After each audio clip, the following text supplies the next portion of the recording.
Welcome to the Slop Farm. Enjoy the video. In this video, I will show you how to make rolled dough. First, let's gather our essential ingredients. You'll need about 4 cups of all-purpose flour, 2 1/4 teaspoons of active dry yeast, and 1 cup of warm milk. Don't forget 2 tablespoons of granulated sugar, 1/4 cup of unsalted butter, 1 large egg, and a half teaspoon of salt.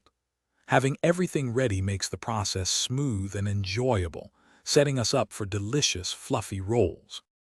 Now let's get mixing. In a large bowl, combine your warm milk, yeast, and sugar. Let this mixture sit for about 5 minutes until it becomes foamy, indicating the yeast is active. Then, add the flour, salt, melted butter, and the egg. Mix until a shaggy dough forms, then turn it out onto a lightly floured surface. Knead for 8 to 10 minutes until the dough is smooth and elastic, developing that perfect texture. After kneading, it's time for the first rise. Lightly grease a large bowl, place your dough inside, and turn it once to coat. Cover the bowl with plastic wrap or a clean kitchen towel. Let it rise in a warm spot for about 1 to 1.5 hours, or until it has doubled in size. Once risen, gently punch down the dough to release the air, then divide it into 12 to 16 equal portions. Shape each portion into a smooth, round roll.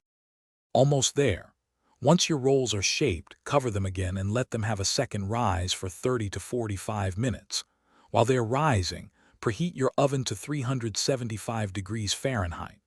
Bake the rolls for 15 to 20 minutes, or until they are beautifully golden brown on top. For an extra touch of deliciousness, brush them with melted butter as soon as they come out of the oven. Enjoy your homemade fluffy rolls. Thanks for watching. Consider subscribing if we helped you today.